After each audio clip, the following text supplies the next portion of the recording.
పెరుగుతున్న ఉష్ణోగ్రతల కారణంగా చిన్నారులు, వృద్ధులు ఎక్కువగా వడదెబ్బకు గురయ్యే ప్రమాదం ఉందని జయశంకర్ భూపాల్పల్లి జిల్లా డిఎంహెచ్ఓ మధుసూదన్ అన్నారు. ఈ సందర్భంగా వారు మాట్లాడుతూ మధ్యాహ్న సమయంలో అవసరం లేకుండా బయటికి వెళ్లకూడదని, ముఖ్యంగా ఉదయం 11 గంటల నుంచి సాయంత్రం 4 గంటల వరకు ఎండ తీవ్రంగా ఉంటోందని అన్నారు. తప్పనిసరి పరిస్థితుల్లో బయటకు వెళ్లాల్సి వస్తే తలపై టోపీ, గుడ్డ, గొడుగు వాడాలని సూచించారు. శరీరంలో నీరు తగ్గిపోకుండా తరచూ నీరు, మజ్జిగ, కొబ్బరి నీళ్లు వంటి ద్రవాలను తీసుకోవాలని అన్నారు. చిన్నారులకు జ్యూసులు, లస్సీ వంటి పానీయాలు ఇవ్వడం మంచిదని పేర్కొన్నారు. తలనొప్పి, వాంతులు, అధిక దాహం, అలసట కనిపించినప్పుడు వెంటనే నీడలో విశ్రాంతి తీసుకోవాలని చెప్పారు. అవసరమైతే సమీప వైద్యుని సంప్రదించాలని సూచించారు. జయశంకర్ భూపాల్పల్లి జిల్లాలో ఎండల తీవ్రత పెరుగుతున్నందున ప్రజలకు ఒక విజ్ఞప్తికి వైద్య ఆరోగ్య శాఖ తరఫున చేయదలుచుకున్నాము.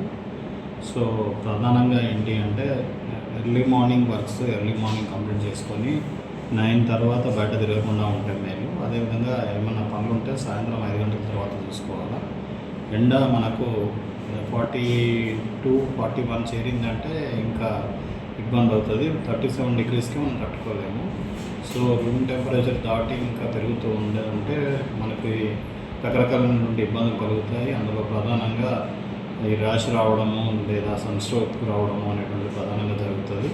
అదేవిధంగా మనకు రకరకాలైనటువంటి డీహైడ్రేషన్కి సంబంధించినటువంటి కాంప్లికేషన్స్ రావడం జరుగుతుంది. ముఖ్యంగా గర్భిణీ స్త్రీలు, పిల్లలు, తర్వాత అడల్ట్ ఏజ్ గ్రూప్ అంటే 60 ఏళ్ళు దాటిన వాళ్ళు చాలా జాగ్రత్తగా ఉండాల్సినటువంటి అవసరం ఉంటుంది. అదేవిధంగా హైపర్ టెన్షన్, డయాబెటీస్, ఇతర జబ్బులు ఉన్న వాళ్ళు కూడా చాలా జాగ్రత్తగా ఉండాలి. ఈ టెంపరేచర్ రైజ్ అయినప్పుడు డీహైడ్రేషన్ వల్ల వచ్చే అనేకమైన అనంతాలకు వీళ్ళు కామన్గా లోనవుతారు. కాబట్టి చిన్నపిల్లలు కానీ, ప్రెగ్నెంట్ ఉమెన్ కానీ ఎట్టి పరిస్థితులలో బయట తిరగకుండా ఉండాలి.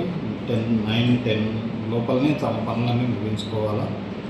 సో ఇది జాగ్రత్తలు తీసుకోవడంతో పాటు ఏ రోజు ఫ్రెష్గా ప్రిపేర్ చేసినటువంటి ఫుడ్ ఆ రోజే తీసుకోవాలి. నిన్నటిది కానీ మొన్నటిది కానీ నిల్వబెట్టినటువంటి ఆహారం తీసుకోవద్దు. తర్వాత బాగా చల్లనైనటువంటి కాకుండా మోడరేట్ చల్లగా ఉండేటువంటి వాటర్ కానీ లేదా నిమ్మరసం కానీ మజ్జిగ కానీ ఎక్కువగా ప్రిఫర్ చేయాలి. డీహైడ్రేషన్ ప్రివెంట్ చేయడానికి మనం ప్రతి విలేజ్లో మన ఆశా వర్కర్ ద్వారా కానీ ఏఎన్ఎం ద్వారా కానీ ఓఆర్ఎస్ ప్యాకెట్లు విరివిగా మనం పెట్టడం జరిగింది. అది 1 లీటర్ నీళ్ళలో కలుపుకొని 24 అవర్స్ లోపలనే తాగే విధంగా ప్లాన్ చేసుకోవాలి. 24 అవర్స్ దాటిందంటే మళ్ళీ ఆ కలిపింది పనికిరాదు.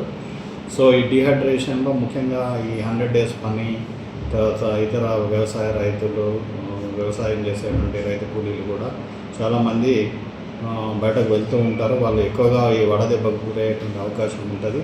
వడదెబ్బకు గురైన లక్షణాలు మెయిన్గా ఈ వామిటింగ్స్ కానీ, మోషన్ కానీ జరగడం, లేదా నాలుక తడారిపోవడము, పరాగ్గా మాట్లాడడము, తర్వాత బీపీ ఫాల్ అయినట్టుగా కింద పడిపోవడం అనేటువంటిది జరుగుతుంది. అదేవిధంగా చర్మం మీద అనేకమైనటువంటి మార్పులు వచ్చేటువంటి అవకాశం ఉంటుంది. అదేవిధంగా ఫీవర్ కూడా వస్తుంది. ఈ ఫీవర్ జనరల్గా మనం ఇచ్చే పారాసిటమాల్తో తగ్గదు. కాబట్టి అది దృష్టిలో పెట్టుకొని కూల్ వెదర్లో తర్వాత ఐస్ ప్యాక్స్ దొరికితే ఐస్ ప్యాక్స్తో తుడవడం ద్వారా ఆ జ్వరాన్ని తగ్గించాల్సినటువంటి అవసరం ఉంటుంది. దగ్గర నియరెస్ట్ హాస్పిటల్కి వెళ్తే వాళ్ళు వైద్యం చేయడం జరుగుతుంది. సో చాలా జాగ్రత్తలు తీసుకొని నీడ పట్టున ఉన్నట్లయితేనే మనము ఈ సమ్మర్ను మనం ఓవర్కమ్ చేయగలుగుతాం. కాబట్టి ఈ జాగ్రత్తలను తీసుకుంటారని ఆశిస్తున్నాం.